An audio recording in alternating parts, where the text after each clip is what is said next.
Hello guys, this is Sir Mahad Amir and sirmahadamir.com is a one-stop solution for O-levels, IGCSE and A-level physics needs. You don't need to go anywhere, you can get the access to the topical past papers, all the high-class recordings, best possible content for your board that can allow you to get to that desired A star. So feel free, enjoy the lectures and do share it with your friends. अस्सलाम वालेकुम मेरे बच्चों, मैं उम्मीद करता हूँ आप लोग सब बहुत खैर खैरियत से होंगे। आज हमारी महफिल का आगाज जो है that is going to be under the heading of projectile motion. आज हम लोग प्रोजेक्टाइल मोशन ऑफ काइनेमेटिक्स पे बात करेंगे और पूरी कोशिश करेंगे कि इस प्रोजेक्टाइल मोशन को इस लेक्चर के अंदर जो है वाइंड अप करें। एक एक्सटेंसिव लेक्चर होने वाला है, एक इंटरेस्टिंग लेक्चर होने वाला है, तो साथ रहिएगा, समझते रहिएगा कॉन्सेप्ट को। कॉन्सेप्ट बहुत इंटरेस्टिंग है और इंशाल्लाह आपको ये पूरी कहानी समझ आ जाएगी। देखिए भाई, प्रोजेक्टाइल मोशन इटसेल्फ होता क्या है।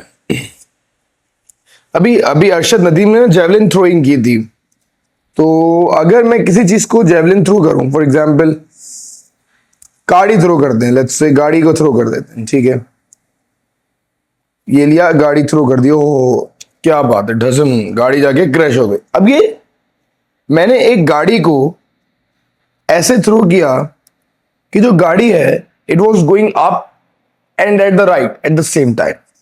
ठीक है, गाड़ी हटा देते हैं, कोई और चीज ले आते हैं, पियानो ले आते हैं, पियानो ढस, ओहो हो सुभान अल्लाह, पियानो लिया, पियानो को थ्रो किया, धस।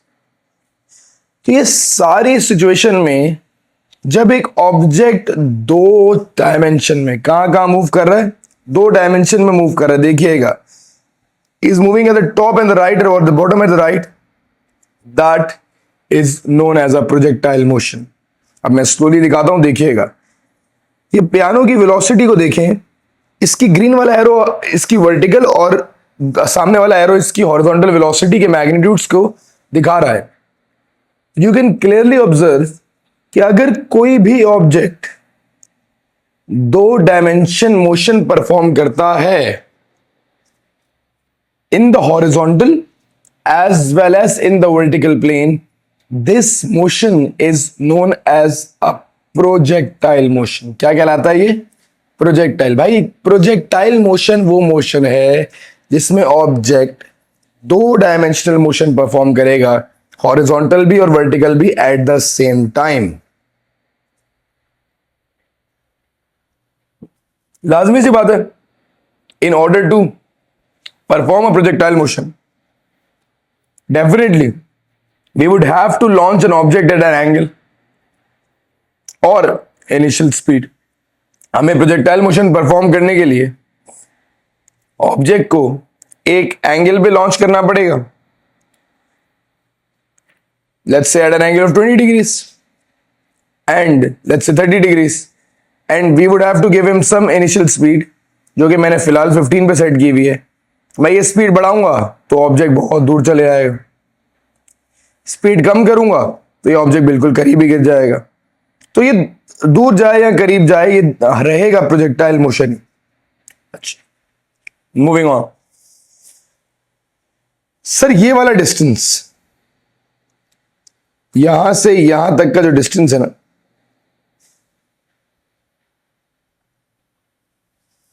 ये जब कोई भी प्रोजेक्टाइल ऑब्जेक्ट मूव करता है, ये जो डिस्टेंस कवर करता है, ये इसकी रेंज होती है। ये क्या होती है? इसकी रेंज ऑफ द प्रोजेक्टाइल, ये इसकी रेंज थी। यहां से इसको स्टिक करते हैं,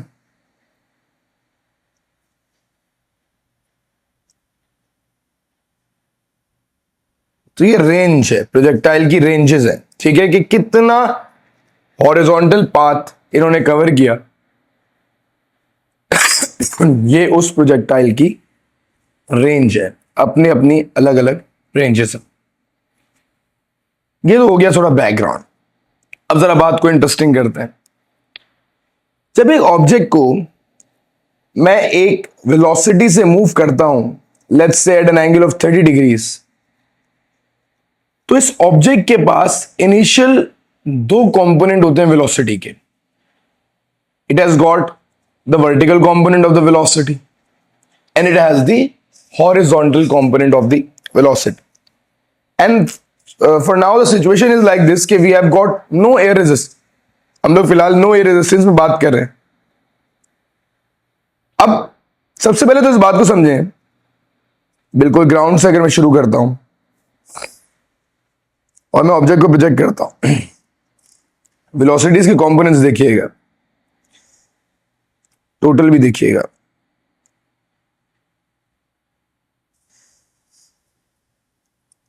तो ये ग्रीन वाले एरोज अगर आप ऑब्जर्व करें तो इसमें इनिशियली दोनों कंपोनेंट थे, एक कंपोनेंट का एरो कम होते होते चेंज हो रहा है।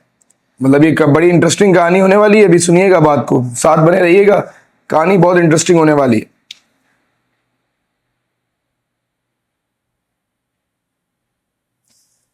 कहानी ये है कि सर हमारे पास इनिशियली एक component of the velocity is the horizontal component of the velocity and one component is the vertical component of the velocity. लाजमी सी बात है, if something is moving like this at an angle of 30 degrees, this component will be, जो angle के साथ होता है 20 cos 30, vectors बहुत अच्छे आने चाहिए, और ये वाला कंपोनेंट जो होगा that is going to be 20 sin 30, जो बेसिकली मैंने रिजॉल्व यहां किया है, इसकी एक्चुअल जो वैल्यू होती है दैट लाइज ओवर है, क्योंकि रिजल्टेंट बीच से बनता है। तो हमारे पास 20 cos 30 is basically the horizontal component and 20 sin 30 is the vertical component. Values निकाल लो, 20 cos 30 is 17.3, 20 sin 30 is 10 metre पर सेकेंड। जब ये ऑब्जेक्ट यहां से मूव कर रहा है इस कंपोनेंट ऑफ वेलोसिटी पे, जो कि इसका हॉरिजॉन्टल कंपोनेंट है, बेटा इसके रेजिस्टेंस के लिए हमारे पास कोई फोर्स नहीं है। इस कंपोनेंट की रेजिस्टेंस, रुकावट के लिए हमारे पास कोई फोर्स नहीं है इस कंपोनेंट ऑफ वेलोसिटी को रोकने के लिए। तो ये जो ऑब्जेक्ट जब प्रोजेक्ट किया जाता है, ये रेजिस्टेंस तो है ही नहीं, तो ये आगे through out the journey same speed पे जाता है। तो सर ये आगे क्यों नहीं जाता? उसकी वजह यह है कि ग्रेविटी एग्जिस्ट करती है और ग्रेविटी इसको नीचे पुल डाउन करती है। तो जो वर्टिकल कंपोनेंट है वेलोसिटी का, इसको इन्फ्लुएंस करने के लिए we have got gravity, but horizontal component को इन्फ्लुएंस करने के लिए हमारे पास कोई भी फोर्स फिलहाल नहीं है। Keeping in mind कि resistance is negligible. The first thing first, this component of velocity will be decreased and at the maximum height पे vertical component of velocity 0 हो जाता है, और उसके बाद फिर नीचे की तरफ नेगेटिव में वेलोसिटी, क्योंकि अब ऑब्जेक्ट पहले ऊपर गया फिर नीचे आया, तो पहले ऊपर जा रहा है तो वेलोसिटी कम होते होते होते मैक्सिमम, और फिर बढ़ना शुरू हो जाएगी नेगेटिव डायरेक्शन में। But this horizontal component of the velocity remains same throughout. मैंने क्या बोला? मैंने कहा sir the vertical component of the velocity get influenced by the pull of the gravity. The vertical component becomes 0 as it reaches the highest point, and then it increases in the opposite direction. If you look at the graph of the vertical component of the velocity, initially the vertical component was maximum, keeping upward direction as positive. Component decrease होते होते at maximum height the velocity's component became 0, and then it reduces down, and before hitting the ground ये again maximum reach कर जाएगा, then ground reach हो जाएगा। तो गौर करें बेटा, अगर मैं ये वाला मोशन याद करवाऊं आप लोगों को, जब ऑब्जेक्ट ऊपर जाके नीचे आता था, जो हमारा लास्ट लेक्चर था, सेम ग्राफ बनता था।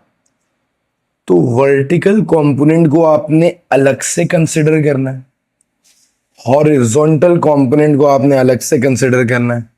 वर्टिकल कंपोनेंट के अंदर वेलोसिटी बिल्कुल सेम उसी तरीके से चेंज होती है जिस तरीके से मैं ऑब्जेक्ट को ऊपर फेंकूंगा वो नीचे आ जाए, तो वो सेम लेवल ऑफ फिजिक्स उसमें लगती है कि ऑब्जेक्ट जाते आते मैक्सिमम हाइट पे 0 हो जाएगा और नीचे आते आते ऑपोजिट डायरेक्शन में वेलोसिटी गेन करना शुरू कर देगा।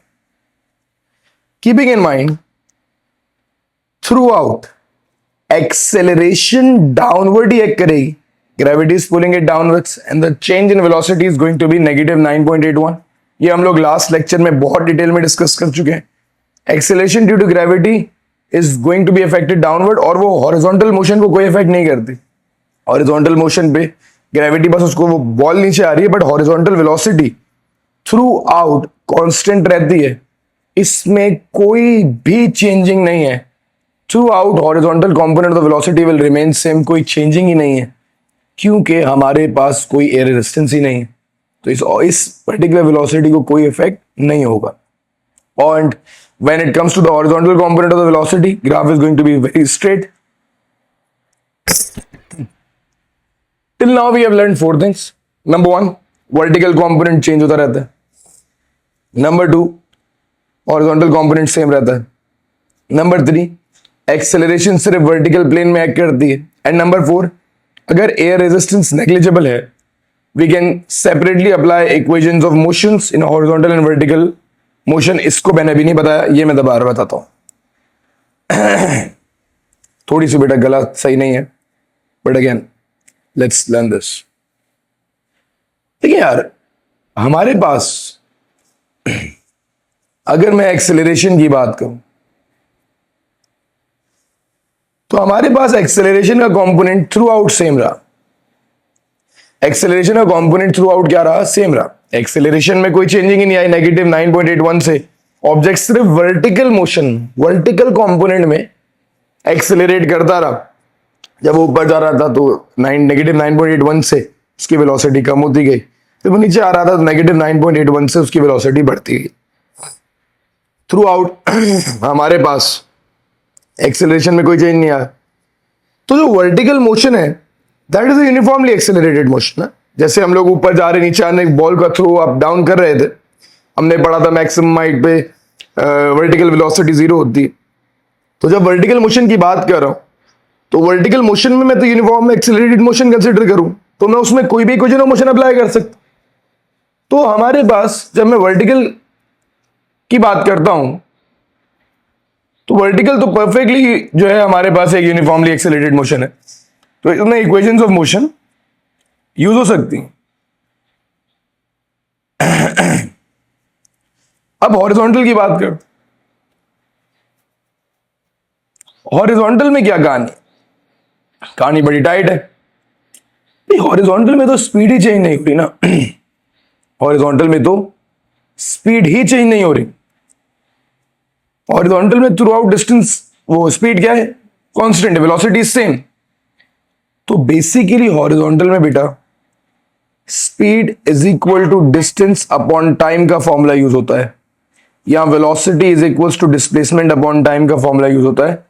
Horizontal component of the velocity में आप याद रखिएगा ये वाला डिस्टेंस मांगता है। अगर आपके पास कंपोनेंट आ जाए तो आप टाइम से मल्टीप्लाई करके डिस्प्लेसमेंट निकाल सकते हो, टाइम आ जाए तो कंपोनेंट से मल्टीप्लाई करके वो टाइम निकाल सकते हो, डिस्प्लेसमेंट आ जाए कंपोनेंट से डिवाइड करके। तो इस पर्टिकुलर मोशन में velocity is equal to displacement upon time के कॉन्सेप्ट्स यूज होते हैं। Displacement covered area under the graph से आ जाती है। It is uniform velocity. कैसे होते हैं? Will discuss that. सवाल पूछा आपसे, at which point of this motion the velocity becomes 0। बच्चा बोला अरे अरे सर सी सी सी सी फौरन से सी। क्या कर रहे हो यार? सी कंपोनेंट पे वेलोसिटी 0 नहीं होती। सी पे वर्टिकल कंपोनेंट ऑफ वेलोसिटी 0 होती है, हॉरिजॉन्टल अभी भी होती है। तो आप इसका आंसर ये नहीं दे सकते कि सी पे वेलोसिटी 0 है। देयर इज नो पॉइंट जहां पे हमारे पास वेलोसिटी जो है 0 हो जाए। Only vertical component of velocity become 0 at C and horizontal is never 0 during the motion of the object. Horizontal component कभी 0 नहीं होता। अब mark the direction of acceleration. देखें, very good. Acceleration is basically gravity. तो acceleration due to gravity के arrows अगर point करने हो तो they would be all pointing downwards. Acceleration का ग्रेविटी बहुत सिंपल सा सवाल है। Mark the direction of force since F is equal to ma। Force is directly proportional to acceleration. तो अगर फोर्स का एरो एक्सेलरेशन का एरो डाउनवर्ड है तो सेम अमाउंट में फोर्स का एरो भी क्या होगा, डाउनवर्ड हो जाएगा। How to mark the direction of resultant velocity at point A. अच्छा जी, पॉइंट ए पे अगर रिजल्टेंट निकालनी है, देखिए रिजल्टेंट होती है बेसिकली कंपोनेंट्स की रिजल्टेंट होती है ना, अलग अलग component and the resultant will be in the specific direction. अगर मैं बात करूं पोजीशंस की, तो एक कंपोनेंट वर्टिकल का होगा, एक कंपोनेंट हॉरिजॉन्टल का होगा, एक वर्टिकल का होगा और ये रिजल्टेंट हो जाएगी। मैक्सिमम पॉइंट पे वर्टिकल का कोई कंपोनेंट नहीं होता, सिर्फ हॉरिजॉन्टल होगा और रिजल्टेंट भी उसी डायरेक्शन में होगी। नीचे आते जाएंगे, वर्टिकल हॉरिजॉन्टल अभी भी सेम रहेगा, हॉरिजॉन्टल का arrow through out the motion same रहेगा, हॉरिजॉन्टल का एरो चेंज नहीं होता, horizontal component of velocity same रहती है। यहां पे vertical component would be acting downward क्योंकि वेलोसिटी की डायरेक्शन डाउन हो जाएगी and the resultant will be this. तो ये हमारे पास इस तरीके से आप रिजल्टेंट्स के एरोस को मार्क भी कर सकते हैं, ठीक है। स्मॉल लिटिल कॉन्सेप्ट, मैंने कहा ये सारी बातें बेस ऑफ प्रोजेक्टाइल पे बेस करती हैं। From here to the next part will be doing a little bit of some questions, then will move on to the other concepts of projectile, ठीक है। इसमें 3-4 चीजें हैं, stay with me guys. Next, okay guys, अब बात आती है कि how will we be applying the equations of motion in a projectile motion. There are a few case scenarios and then a whole lot of past favors that we'll be discussing. First of all, ये 4 equations of motion है and then we have got speed is equals to distance over time और velocity is equals to displacement over time. सबसे पहले object is moving at 40 meters per second and calculate the horizontal component of the velocity. So horizontal component will be 40 cos 30. सबसे पहले तो horizontal component निकाल लेते हैं, which will be equal to 34.6. So I would write it as 35 meter per second. AS में सारे answers are given in 2 significant figures. Initial vertical component 40 sin 30, that will be 20 meters per second. ठीक है।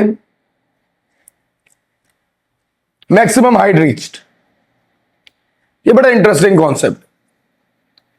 देखिए भाई, maximum height पे हमारे पास vertical component 0 हो जाएगा। बेसिकली मोशन ये वाला ही कंसिडर करना, ठीक है। इनिशियल वर्टिकल वेलोसिटी 20 थी, फाइनल बेसिकली 0 हो गई।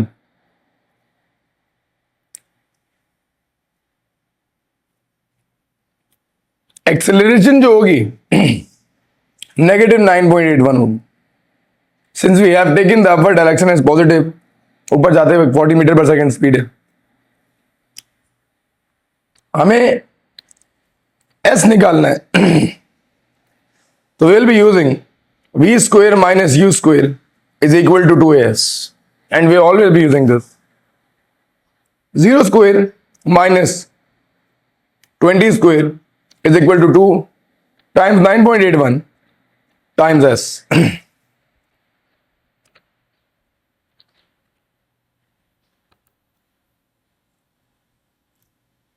and the displacement will be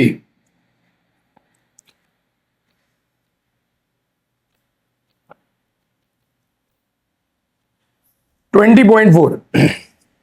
S की वैल्यू 20.4 आ रही हो। मेरे ख्याल से इसमें कोई इशू की बात नहीं है। ये डिस्प्लेसमेंट हमारे पास आ जाएगी 20.4 आराम। अब बोलना क्या है? अच्छा 20.4 को 20 लिख सकते हो, मैं वैसे लिख दिया, बट 20 ही लिखना होगा। Your answer should be given in two significant figures, ठीक है? Okay, calculate the time taken to reach the maximum height. यहां तक पहुंचने का टाइम निकालना। Again v is equal to u plus 80 कर देते हैं। फाइनल 0 है, इनिशियल 20 है, एक्सेलरेशन -9.81 है, एंड टाइम निकालना है।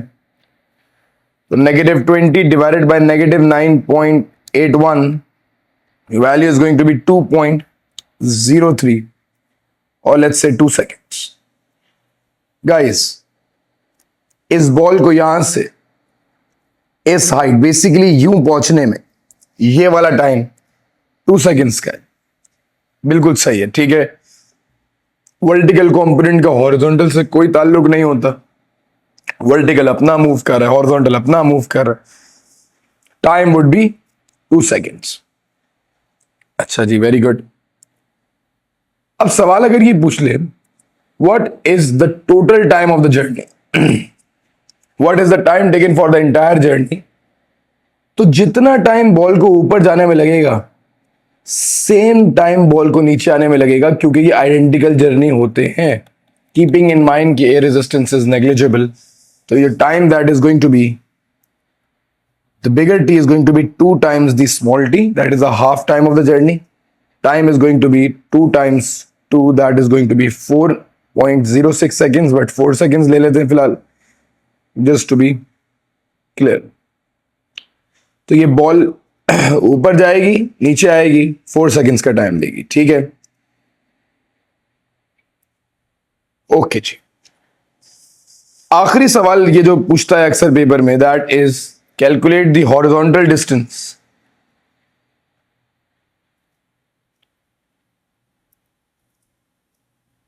Calculate the horizontal distance covered by the projectile. ये वाला डिस्टेंस निकाल। मेरे बच्चे देखें, हमारा फॉर्मूला है velocity is equals to displacement upon time. The distance covered in the horizontal ground, horizontal ground में जो डिस्टेंस कवर हुआ है, that distance is covered by a same speed, ठीक है? That is the horizontal component of velocity which is 40 cos 30, which was 35। तो 35 metre पर second पे एक ऑब्जेक्ट ने मूव किया, स्ट्रेट लाइन मोशन है बेसिकली, डिस्प्लेसमेंट नहीं कर पता, टाइम वॉज 4 seconds, तो 4 times 35 आपकी जो वैल्यू आ जाएगी that is going to be 140। So the distance और let's say the displacement covered by this object from this point to this point is going to be 140 meters, rounded off to 2 significant figures. So this is how, in a basic question, the projectile motions question के equations of motion किस तरीके से इस्तेमाल करते हैं। Keeping in mind कि air resistance negligible होती है, keeping in mind acceleration throughout constant रहती है, path is symmetrical, time taken to go up is equal to the time taken to come down, and these are the 4 things that you need to know जो मैंने इस question के अंदर इस question से जो है एक्सट्रैक्ट किए हैं, and I have written it for you, ताकि आप भूले नहीं और आपके ये नोट्स में एक चीज मेंशन रहे। अच्छा, अब सर सिचुएशन क्वेश्चंस की थोड़ी और ज्यादा इंटरेस्टिंग होती जाती है, ठीक है?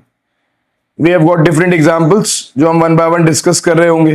We have got some amazing concepts, and once we are done with that, we'll be moving on to half projectile motion, So let's discuss these concepts and move on to a couple of past papers.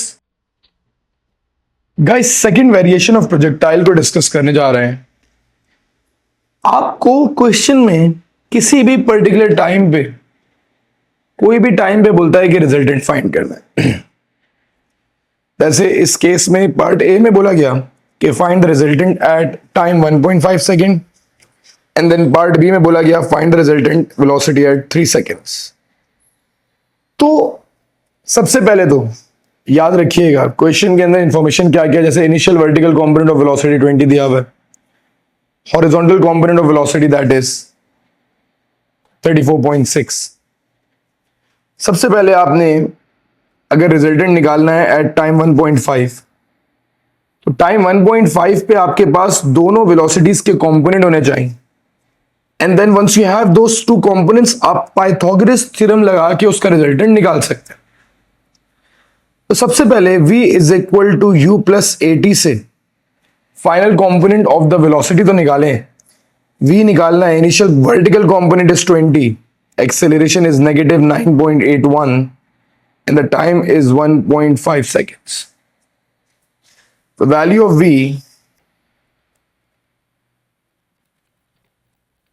would be equal to 5.3. तो once you have the value of v, आप tip to tell rule की मदद से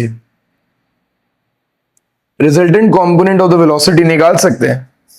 and the resultant would be h square is equals to 5.3 square plus 34.6 squared. Root that. आपके पास जो value आ रही होगी resultant की, which I am getting is 35 meters per second.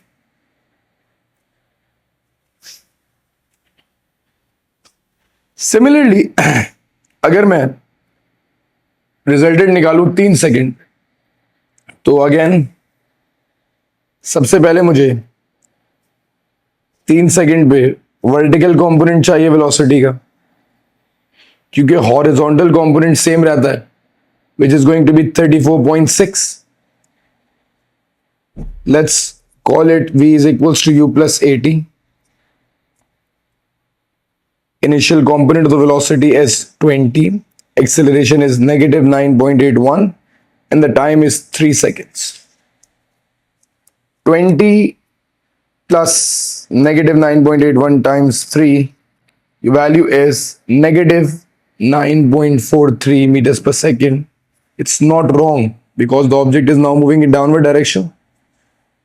Although effect नहीं करता आंसर को क्योंकि स्क्वायर हो जाएगा, but again component ये है. Let's solve it for the resultant.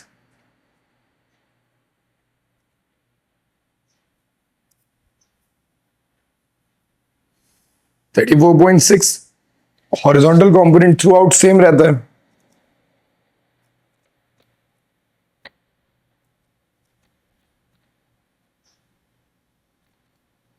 आपकी value of resultant is 36 metres per second. आपके पास रिजल्टेंट वेलोसिटी आ रही है 3 सेकेंड. तो this is how the second variation of the questions are to be performed. ठीक है, these are again not very difficult, they're very easy. That's pretty much it for the second variation. अब हम सिर्फ एक third variation इस lecture में discuss करेंगे and we'll call this lecture end. This is very important projectile motion lecture. इससे आगे half projectile भी लिंक होता है, तो stay with me. Let's do this. Last variation for this question. Very important. वो बोलता है कि सर वो दो टाइम बता दें जहां पे ये एंगल ऑफ 14 डिग्रीज बनाएगा विद द हॉरिजॉन्टल. बेटा अगर ये स्टार्ट में, अगर ये ऑब्जेक्ट स्टार्ट में 45 डिग्रीज का एंगल बनाता है ना, तो एंड में भी बनाएगा. अगर एट अ पॉइंट ये हमारे पास कोई ऑब्जेक्ट यहां से मूव करता है and make an angle of let's suppose 20 degrees, तो यहां पे आएगा तो अगेन 20 डिग्रीज का एंगल बनाएगा. बोलने का मकसद ये है कि स्टार्ट के लेट्स सपोज 2 सेकंड बाद एक ऑब्जेक्ट स्टार्ट के 2 सेकंड बाद 14 डिग्री का एंगल बनाता है, तो ये एंड होने से 2 सेकंड पहले भी 14 डिग्री का एंगल बनाएगा, because it's an identical motion दोनों तरफ। तो अगर ये स्टार्ट होने के 14 सेकंड बाद 2 सेकंड बाद 14 डिग्री का एंगल बनाता है, दैट मीन्स ये एंड होने से 2 सेकंड पहले भी 14 डिग्री का एंगल बनाएगा। तो सबसे पहले तो भाई मैं पहला टाइम निकालता हूं, दैट इज T1 की, जहां पे ये 14 डिग्री का एंगल बनाता है। मैं कहता हूं V is equals to U plus 80।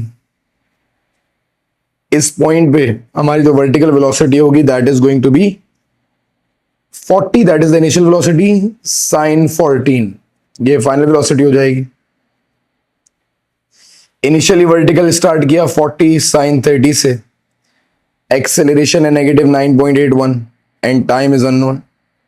तो सबसे पहले मैं 40 साइन 14 माइनस 40 साइन 30 नेगेटिव 9.81, आपके पास टाइम की वैल्यू आ जाएगी 1.1 सेकेंड्स, 1.05 1.1। तो ये पहला टाइम जहां पे ये 14 डिग्री का एंगल बना रहा है दैट इज 1.1 सेकेंड्स। अगर ये जर्नी टोटल 5 सेकेंड का है तो 5 सेकेंड से 1.1 सेकेंड पहले भी ये 14 डिग्री का एंगल बनाएगा, और वो दूसरा टाइम निकालने के लिए सबसे पहला काम मुझे ये करना पड़ेगा, मुझे जर्नी का टोटल टाइम निकालना पड़ेगा।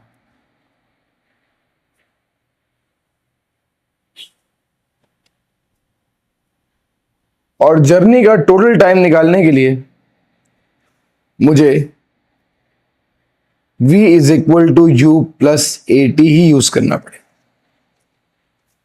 हाफ वे में मैक्सिमम फाइनल वेलोसिटी 0 होती है।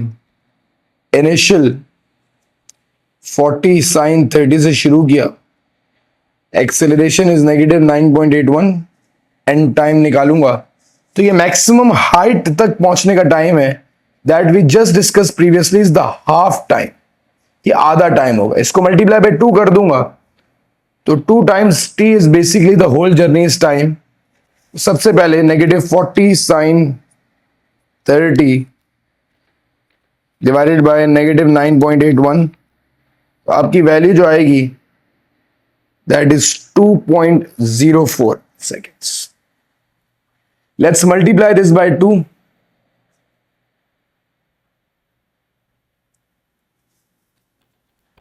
आपका टाइम जो आएगा that is 4.08, let's call it 4.1 seconds. 4.1 second लगे इस पूरे जर्नी को कंप्लीट होने में। अगर 14 डिग्री का एंगल 1.1 सेकेंड पे बनता है तो ये 4.1 माइनस 1.1 उससे 1.1 सेकेंड पहले भी बनेगा, which is going to be 3 seconds. तो हमारा ये 14 डिग्री का एंगल जो T1 एंड T2 पे बन रहा है that is T1 is 1.1 and T2 is 3 seconds. Along these lines हमारे पास प्रोजेक्टाइल के क्वेश्चंस आ रहे होते हैं and definitely will be doing a lot of past papers for this, ताकि आपके सारे कॉन्सेप्ट्स मैच्योर हो जाएं। For now let's call this lecture ended and inshallah see you in the next class with the half projectile motion and hopefully वो भी inshallah एक lecture के अंदर हम लोग पूरा discuss करेंगे and then we'll move on to the next part of the syllabus। आप अपना ख्याल रखिएगा। past papers are very interesting। I'll share the past papers जो आप लोगों ने next lecture से पहले देखने हैं उनको लाजमी देख लीजिएगा in order to get an amazing grade। Thank you guys, please comment कीजिएगा, अपनी राय का इज़हार कीजिएगा। Take care।